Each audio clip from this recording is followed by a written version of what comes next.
नमस्कार दोस्तों, sunrise CSC YouTube channel पर आप सभी का स्वागत है। मैं सुनील ककराड़िया आज फिर हाजिर हुआ हूं आपके सामने एक नया वीडियो लेकर।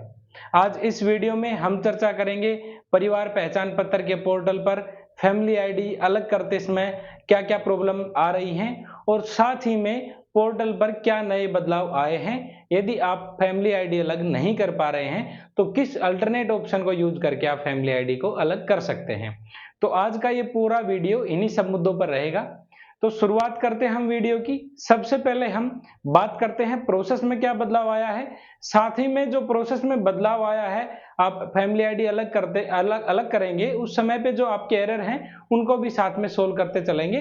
और एंड तक आप वीडियो को जरूर देखना, जो लास्ट में मैं आपको वीडियो में बताऊंगा कि किस अल्टरनेट ऑप्शन के थ्रू आप फैमिली आईडी अलग कर सकते हैं यदि आपकी फैमिली आईडी अलग नहीं हो रही है तो।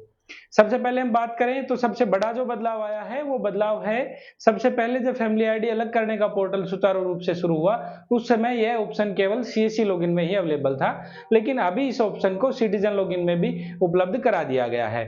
यदि आपके पास सीएससी नहीं है तो आप सिटीजन लॉगिन यानी कि खुद के लॉगिन से फैमिली आईडी को अलग कर पाएंगे। उसके लिए सबसे पहले आपको परिवार पहचान पत्र की ऑफिशियल वेबसाइट खोलनी है, उसके अंदर आपको सिटीजन लॉगिन में जाना है। जैसे क्लिक करेंगे दो ऑप्शन आपके सामने आए हुए हैं, फैमिली आईडी है या नहीं है। यदि है तो वहां पे फैमिली आईडी नंबर डालेंगे, नहीं है तो आप आधार नंबर डालेंगे। जैसे ही आधार नंबर या फिर फैमिली आईडी नंबर आप डालेंगे, डालते ही आपके रजिस्टर्ड मोबाइल नंबर यानी कि आपके परिवार पहचान पत्र में जो मुखिया है उसके रजिस्टर्ड मोबाइल नंबर पे ओटीपी जाएगा। ओटीपी आपको वहां पे दर्ज करना है। ओटीपी दर्ज करने के पश्चात आपके सामने होम पेज खुल के आ जाएगा। उसके लेफ्ट कॉर्नर में आप देखेंगे तो आपके सामने फोर्थ नंबर पे ऑप्शन आया हुआ है फैमिली डिटेल्स, उसके नीचे मर्ज फैमिली और उसके नीचे स्प्लिट फैमिली, यानी कि अब आप स्प्लिट फैमिली का ऑप्शन यहां से आप यूज कर सकते हैं। जैसे आप स्प्लिट फैमिली पर क्लिक करेंगे, क्लिक करते ही आपके सामने फैमिली आईडी मांगी जाएगी। मांगने के बाद वहां से ओटीपी जाएगा। नीचे जितने भी सदस्य आपके सामने आए हुए हैं वो आपके पूरे परिवार पहचान पत्र के सदस्य दिखा दिए जाएंगे। उसमें जिसको आपको अलग करना है वो आपको सेलेक्ट करने हैं। सेलेक्ट करने के पश्चात जैसे आप उसको सबमिट करेंगे या वैलिडेट करेंगे तो नीचे एक नया ऑप्शन और जोड़ दिया गया है जिसमें वहां पे मोबाइल नंबर मांगा जाता है। ठीक है, वहां पे आपको मोबाइल नंबर दर्ज करना है नए वाले ऑप्शन में। उसमें आपको मोबाइल नंबर केवल वही दर्ज करना है जिसके जो आपका किसी भी फैमिली आईडी में नहीं दिया हुआ है। ठीक है, यदि आपने कोई मोबाइल नंबर पहले से किसी फैमिली आईडी में दे रखा है तो वो मोबाइल नंबर आप वहां पे दर्ज नहीं कर पाएंगे। हालांकि जो पहले प्रक्रिया थी फैमिली आईडी में मोबाइल नंबर दर्ज करने की, उसमें ये अनिवार्य था कि जो आपका आधार कार्ड से जुड़ा हुआ मोबाइल नंबर है केवल वही आप मोबाइल नंबर साइट पर दे सकते थे। लेकिन अभी जब आप फैमिली आईडी अलग करेंगे तो इस प्रकार का कोई भी अलग से नोटिस नहीं दिया हुआ है, ऐसा कोई अलग से नियम नहीं है कि आपका आधार रजिस्टर्ड मोबाइल नंबर ही आप वहां पे डाल सकते हैं। आपकी इच्छा अनुसार आप मोबाइल नंबर वहां पे दर्ज कर सकते हैं। उसके बाद आपको वैलिडेट करना पड़ेगा और आपके जो मोबाइल नंबर आपने दर्ज किया है उस पर एक ओटीपी जाएगा। ओटीपी डालने के बाद आपको वैलिडेट करना है। जैसे आप वैलिडेट करेंगे, वैलिडेट करने के पश्चात आपके सामने नीचे ऑप्शन आ जाएंगे और वहां पे ओके करने के बाद आपकी फैमिली आईडी स्प्लिट होगी। अब हम बात करते हैं फैमिली आईडी स्प्लिट करते समय क्या क्या एरर आते हैं। संभावित एरर सबसे पहले मैं बात करूं, जब आप फैमिली आईडी को अलग करेंगे उस समय सबसे पहले एक सर्किल आपके सामने घूमता है, वो एक साइट एरर होता है। आप उसको बार बार ट्राई करते हैं लेकिन फिर भी साइट पे जहां ऑप्शन पे आप थे वहीं पे वापस आ जाता है। तो उस केस में आपको चिंता करने की जरूरत नहीं है। नाइट के टाइम पे आपको ट्राई करना है क्योंकि दिन में साइट कम चलती है। लेकिन अभी थोड़ा सुधार जरूर हो रहा है, लेकिन आपको नाइट में ट्राई करना है, एरर नहीं आएगा। उसके अलावा अगले एरर की मैं बात करूं तो उसमें जो आप वैलिडेट करेंगे, वैलिडेट करते ही एक डायलॉग बॉक्स ओपन होगा और उसमें लिखा हुआ मिलेगा oops something went wrong, we having trouble connecting to the system right now, don't worry our team is in on, please try again later. यानी कि जो हमारी टीम है वो इस पे कार्य कर रही है और ये जो एरर है वो हमारा कनेक्टिंग का एरर है, यानी कि एक साइट का एरर है और उसमें आपको वेट करना पड़ेगा, यानी कि आप कुछ समय बाद दोबारा इसको ट्राई करें।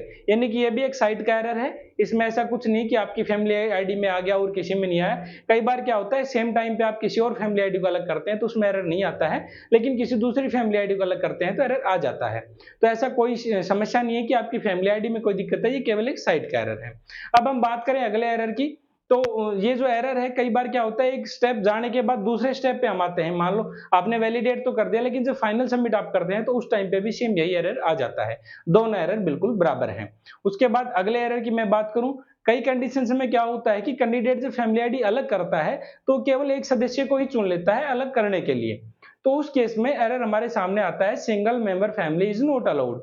यानी कि ये एक एरर नहीं है, ये एक इंस्ट्रक्शन है कि आप सिंगल मेंबर को अलग नहीं कर सकते हैं। चाहे कौन सी भी कंडीशन हो, मान लीजिए आपके परिवार में 4 सदस्य हैं, आप 3 को अलग कर रहे हैं, 1 को छोड़कर, तो भी यही एरर आएगा, single family member is not allowed. यदि आप सिंगल मेंबर को अलग कर रहे हैं तो भी आपका सेम ही एरर आएगा। तो बिल्कुल साफ-साफ इंस्ट्रक्शन है कि आप सिंगल मेंबर को अलग नहीं कर सकते। अब मैं अगले एरर की बात करूं तो वो आता है your new family structure is not correct. इसका मैं सॉल्यूशन बता देता हूं। लगभग 90% केसेस में सॉल्यूशन हो जाता है, किसी 1-2% में नहीं हो पाता है। इसमें क्या करना है, जो आप रिलेशन चूज कर रहे हैं, मान लीजिए एक परिवार में 5 सदस्य हैं, किन्हीं 3 को आप अलग करना चाह रहे हैं, और जब 3 को अलग करके 2 पुराने सदस्य पुरानी वाली फैमिली आईडी में ही छोड़ते हैं, उस केस में एरर आता है। तो आपको बिल्कुल इसके अपोजिट करना है। आपको 2 सदस्यों को बाहर निकालना है, 3 सदस्य उसी फैमिली आईडी में छोड़ने हैं। मतलब आप मेरा मतलब समझ गए होंगे। आपको दोनों कंडीशन वहां पे चूज करके देखनी है कि किस कंडीशन में एरर आया हुआ है। कई बार क्या होता है, ये कंडीशन एक्सचेंज करने के बाद भी सेम एरर आ जाता है। उस कंडीशन में आपको मुखिया को चेंज करना है दोनों परिवारों में। आप जब ये रिवलेंट कंडीशन जितनी भी है, इनको बना बनाकर जब देखेंगे तो किसी एक कंडीशन में आप ये समझ सकते हैं कि आपका तुक्का लग जाएगा और ये हो जाएगा। ऐसा देखा गया है, मेरे पास लगभग इस केस की 15 से 20 फैमिली आईडियां थी जो लगभग 80% सोल्व हो गई हैं। 1-2 फैमिली आईडी में हालांकि अभी भी प्रॉब्लम है। उनका यदि कोई भविष्य में बिल्कुल स्ट्रॉन्ग यदि कोई पॉइंट आता है कि इस एरर का क्या समाधान है, तो हम आपको आगे बता देंगे। अब बात आती है यदि इसमें से किसी प्रकार का कोई भी एरर आपके सामने नहीं आता है, डायरेक्ट सबमिट करते ही आपका फैमिली आईडी बन जाता है। वहां पे लिखा आता है फैमिली आईडी सबमिटेड सक्सेसफुली। अब इसमें मैं आपको बता देता हूं, जो नया ऑप्शन आपका आया है जिसमें मोबाइल नंबर आप डाल सकते हैं, उसके बाद से फैमिली आईडी अलग नहीं हुई है जब तक मैं वीडियो बना रहा हूं। आगे अलग होती है, क्या प्रोसेस आता है वो मैं नहीं बता पाऊंगा, अगली वीडियो में हम बताएंगे। लेकिन हम पिछले प्रोसेस के प्रावधान से आपको बता देते हैं। ये जब आपका पिछला प्रोसेस था उसमें आपका temporary family ID number generate होता था, और जब उस फैमिली आईडी को आप आधार कार्ड से सर्च करते थे, जैसे आप फैमिली आईडी नो करके आधार से सर्च करते थे, तो आपका एरर आता था HOF मोबाइल नोट फाउंड। ये एरर आज भी बहुत सारी फैमिली आईडीज में आया हुआ है, क्योंकि उन्होंने पहले वाले पोर्टल पर फैमिली आईडी को अलग करवा लिया था। उस स्थिति में उस कैंडिडेट को मोबाइल नंबर को अपडेट करने की आवश्यकता है। सिंपल प्रोसेस है, पीपीपी हरियाणा जाना है आपको, सिटीजन लॉगिन पे क्लिक करना है, 3 नंबर पे ऑप्शन है अपडेट मोबाइल नंबर, उस पर क्लिक करके एक साइड में आधार नंबर, एक साइड में मोबाइल नंबर डालने हैं। एक ओटीपी आपके आधार रजिस्टर्ड नंबर पर आएगा, दूसरा ओटीपी आपके उसी नंबर पे फैमिली आईडी का आएगा। जैसे आप उसको टिक करते हैं, टिक करने के पश्चात आपका मोबाइल नंबर अपडेट हो जाता है। हालांकि कई बार एरर आता है, उसमें भी सम टेक्निकल एरर या प्लीज ट्राई अगेन लेटर, ऐसे 1-2-3 एरर उसमें भी आते हैं, लेकिन वो सारे साइट के एरर हैं, वो आपको दोबारा से ट्राई करेंगे तो आपका वहां पे दिखा देगा HOF mobile number updated successfully, इस तरह का आपका आ जाएगा। तो वो सब प्रक्रिया जब आप रिपीट कर लेंगे, वो आप मोबाइल नंबर अपडेट कर लेंगे, तब दोबारा से आप फैमिली आईडी की साइट पे जाके और आधार कार्ड से सर्च करेंगे, तो वहां पे जो आपकी फैमिली आईडी है वो आपका टेम्परेरी फैमिली आईडी नंबर वहां पे शो कर देगा। टेम्परेरी फैमिली आईडी नंबर आने के बाद सिंपल आपको नीचे कॉर्नर में प्रिंट करना है और फैमिली आईडी को अपलोड कर देना है। जैसे आप फैमिली आईडी का पीडीएफ अपलोड करेंगे तो वहां पे शो करेगा योर फैमिली आईडी इज, और आपका जो परमानेंट फैमिली आईडी नंबर है वो यहाँ पे आ जाएगा। अब इसमें एक चीज मैं आपको और बता देता हूं कि आपको कैसे मालूम पड़ेगा कि आपकी फैमिली आईडी पूरी तरह से एक्टिव हो गई है। जो फैमिली आईडी नंबर आया है, सिटीजन लॉगिन में जाना है, यस करके आपको लॉगिन कर लेना है और दोबारा से फैमिली आईडी को प्रिंट करना है। जब आप दोबारा से फैमिली आईडी को प्रिंट करते हैं तो उसमें जो सदस्य हैं, जब फाइनल प्रिंट आउट जो हम अपलोड करते हैं उसमें जो सदस्य हैं उनके जो मोबाइल नंबर का ऑप्शन आया हुआ है उसके नीचे आपको XXX मिलेगा। और किसी कैंडिडेट जो आपने मान लीजिए किसी का मोबाइल नंबर अपडेट कर लिया है, उस स्थिति में मोबाइल नंबर आपके लास्ट के 2 या 4 डिजिट आपको वहां पे दिखाएगा।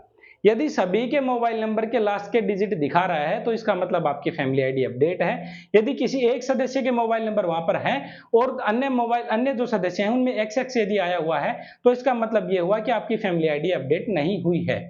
यदि XX वाला कंडीशन आपकी है तो आपको मोबाइल नंबर अपडेट करने की आवश्यकता है, अन्यथा आपकी फैमिली आईडी ब्लॉक हो जाएगी। मैंने जो फैमिली आईडी अलग करी थी उनमें भी बहुत सारे कैंडिडेट्स की समस्या थी, तो आपको कुछ नहीं करना, जो प्रोसेस मैंने बताया है सेम वो रिपीट करना है। ये जरूरी नहीं है कि आप CC सेंटर पे जाके इसको अपडेट कराएं, आप खुद के पोर्टल से भी इसको अपडेट कर सकते हैं।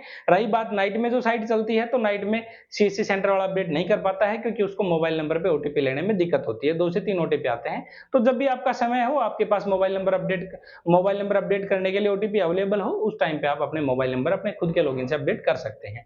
अब उसके बाद हम बात करते हैं जो जैसे कि मैंने आपको बताया था कि जिन कैंडिडेट्स की फैमिली आईडी अलग नहीं हो रही है, ये तो हमने बात करी अलग करते समय जो एरर आ रहे थे उनकी। अब जो कंडीशन एक बहुत ज्यादा कंडीशन बनती है, बहुत सारे कैंडिडेट्स की बनती है कि जो उनकी पत्नी है वो अलग फैमिली आईडी में है और वो खुद अलग फैमिली आईडी में, यानी कि उनकी पत्नी उनके गांव वाली फैमिली आईडी में है और कैंडिडेट अपने गांव वाली फैमिली आईडी में है और वो दोनों अपनी अलग से फैमिली आईडी बनाना चाहते हैं। तो इसका क्या ऑप्शन है? इस केस में हमें मर्ज के ऑप्शन को यूज करना है। मर्ज के ऑप्शन में बहुत बड़ा बदलाव हो चुका है, जैसा कि आप जो सीएससी वैली 22 वीडियो को देख रहे हैं उनको पता होगा। मर्ज का ऑप्शन पहले 17 साल से कम और 42 साल से ऊपर के कैंडिडेट्स के लिए ही था, बीच की जो कैटेगरी थी उनके लिए नहीं था, लेकिन अब ये ऑप्शन सभी के लिए अवेलेबल करा दिया गया है। अब इसमें यदि आप मर्ज करते हैं तो जो चाहे कैंडिडेट की कितनी भी उम्र हो आप उसको मर्ज कर पाएंगे। मर्ज करने के लिए सिंपल आपको फैमिली आईडी यस करना है, सिटीजन लॉगिन में जाना है, करेक्शन में जाना है और वहां पे मर्ज का ऑप्शन को आपको यूज करना है। जैसे हमने बताया था स्प्लिट फैमिली, सेम उसके ऊपर ही मर्ज फैमिली का ऑप्शन आया हुआ है। मर्ज फैमिली पे आप टिक करेंगे तो सबसे पहले आपसे मांगेगा family ID to be merge from. From यानी कि किस फैमिली आईडी से आप मेंबर को लेकर आ रहे हैं। तो जो आपकी मैडम उसकी गांव की जो फैमिली आईडी वो दर्ज करनी है, सर्च करते ओटीपी जाएगा, ओटीपी डालते नीचे मेंबर शो कर देगा। दूसरी फैमिली आईडी आपसे पूछेगा family ID to be merged in, यानी कि किस फैमिली आईडी में आप कैंडिडेट को मर्ज करना चाह रहे हैं। वहां पे आपको अपनी खुद की फैमिली आईडी डालनी है।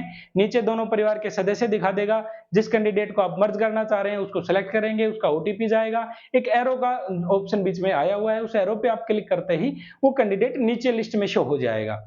नीचे लिस्ट में उसके name, father name, mother name आया हुआ मिलेगा और उसके साइड में आपको अपना रिलेशन ठीक करना है, यानी कि जिस रिलेशन के साथ उस फैमिली आईडी में एंट्री करेंगे वो रिलेशन आपको मुखिया का रिलेशन वहां पे डालना है, कैप्चा डाल के आपको सबमिट करना है। जैसे वहां पे आप सबमिट कर देंगे तो आपका एक डायलॉग बॉक्स ओपन होगा, उसमें लिखा हुआ मिलेगा request has been pushed to concern FCP verification, यानी कि जो एफसीपी की पोस्ट है एडीसी ऑफिस में उसके लॉगिन में आपकी वेरिफिकेशन के लिए कंप्लेंट जा चुकी है। सिंपल आपको एफसीपी से मिलना है, एफसीपी को मिलने के बाद उसको अप्रूव कराना है। जैसे आप उसको अप्रूव कराएंगे वो कैंडिडेट आपकी फैमिली आईडी में मर्ज हो जाएगा। अब आपके दो कैंडिडेट फैमिली आईडी में हो गए हैं, वापिस आपको स्प्लिट के ऑप्शन को यूज करना है और आपको फैमिली आईडी अलग कर लेनी है। तो ये कंडीशन उन कैंडिडेट्स के लिए होगी जिनकी फैमिली आईडी अलग नहीं हो रही थी। अब मैं साथ ही में एक एरर की और बात कर लेता हूं, जो मेरे साथ बहुत सारे कमेंट आए हुए हैं, बहुत सारे मैसेज आए हुए हैं। बहुत सारे कैंडिडेट्स की फैमिली आईडी को जब वो यूज करते हैं तो उसमें एरर आता है Aadhaar number is not verified for one of member of family ID, यानी कि परिवार पहचान पत्र में किसी एक सदस्य का आधार कार्ड वेरीफाई नहीं है। ये दो तीन कंडीशन में हो सकता है। यदि आपके परिवार में कोई बच्चा है जिसकी उम्र 5 साल से कम है और आपने यानी कि 5 साल से ज्यादा हो गई और आपने आधार अपडेट नहीं करवाया है, उस केस में आधार कैंसिल हो जाता है। तो उस केस में आधार कैंसिल होने की वजह से भी एरर आ जाता है। यदि फैमिली आईडी में कोई मेंबर डेड हो गया, आपने डिलीट नहीं करवाया है, तो भी एरर आ जाता है। यदि फैमिली आईडी में कोई ऐसा सदस्य है जिसके आधार कार्ड रजिस्टर्ड मोबाइल नंबर आपके पास नहीं है और उसका मोबाइल नंबर कोई अल्टरनेट दे रखा है और आधार कार्ड में कोई भी रजिस्टर्ड मोबाइल नंबर नहीं है, तो भी एरर आ जाता है। ये संभावित कंडीशंस हैं जिनमें एरर आ जाता है। इस तरह की यदि कोई कंडीशन है आपके परिवार में तो उसको रिमूव करवा दीजिए, ये एरर आपका खुद ब खुद सोल्व हो जाएगा। इसकी कोई बिल्कुल अलग से इंस्ट्रक्शन अभी तक नहीं आई है कि एरर किस वजह से आता है। अब हम बात करते हैं एक नए ऑप्शन की। फैमिली आईडी में एक नया ऑप्शन डाल दिया गया है करेक्शन मॉड्यूल में, जिसमें ऑप्शन आया हुआ है डिलीटेड सेपरेटेड, यानी कि डिलीटेड सेपरेटेड का ऑप्शन आप किस कंडीशन में यूज कर सकते हैं। उसमें बताया हुआ है this module is for the family members who are married but living separately and their divorce case is under court. तो उस केस में क्या करना है कि जो आपका मान लीजिए कोई पति पत्नी है, उनका केस चल रहा है डिवोर्स का और वो अभी अंडर प्रोसेस है, उनमें फाइनल जजमेंट नहीं आया है, उस स्थिति में यदि वो अलग रह रहे हैं तो अलग फैमिली आईडी बना सकते हैं, या फिर जो वाइफ है वो अपने परिवार के साथ रह रही है तो अपने परिवार की फैमिली आईडी में आ सकती है। उसके लिए आपको कैंडिडेट का फैमिली आईडी नंबर डालना है, कैंडिडेट को सिलेक्ट करना है और उसमें आपसे ऑप्शन पूछेगा वेयर स्टेइंग, यानी कि आप कहाँ रह रहे हैं। उसमें दो ऑप्शन आपके सामने आते हैं, हरियाणा और आउटसाइड ऑफ हरियाणा। तो वहां पे आप यदि हरियाणा सेलेक्ट करेंगे तो उसमें आपके सामने दो ऑप्शन आ जाएंगे, जिसमें पूछा जाएगा सेपरेटेड। यदि आप सेपरेटेड डालते हैं तो उसमें नीचे एड्रेस पूछेगा कि आप किस एड्रेस पे रह रहे हैं। यदि आप फैमिली आईडी डालते हैं तो वहां पे जो आपकी पेरेंट्स की फैमिली आईडी है या जिस फैमिली आईडी के साथ आप रह रहे हैं वो फैमिली आईडी आप वहां पे डाल सकते हैं। जैसे आप वो फैमिली आईडी डालेंगे तो वो आपकी रिक्वेस्ट सबमिट करने का ऑप्शन आ जाएगा और वहां से आपकी रिक्वेस्ट सबमिट हो जाएगी। सेम वही एफसीपी के वेरिफिकेशन में जाएगी ये रिक्वेस्ट भी, और आप फैमिली आईडी से अलग हो जाएंगे डिवोर्स के केस में यदि आपका फाइनल जजमेंट नहीं आया तो। ये जो भी अपडेट फैमिली आईडी के थे वो मैंने आपको क्लियर कर दिए हैं। यदि फिर भी आपका कोई डाउट रहता है फैमिली आईडी से संबंधित, तो आप हमें नीचे कमेंट बॉक्स में डाल सकते हैं या व्हाट्सएप पे मैसेज कर सकते हैं। थोड़ा बहुत समय जरूर लगता है रिप्लाई करने में, लेकिन जो भी रिप्लाई बन पाता है हमसे, जो मदद हो पाती है, जरूर मदद करने की कोशिश करते हैं। फिलहाल आज की वीडियो में इतना ही। आगे जब भी कोई अपडेट फैमिली आईडी से संबंधित आएगा तो हम आपके लिए जरूर वीडियो लेके आएंगे। फिलहाल आज की वीडियो में इतना ही। धन्यवाद दोस्तों।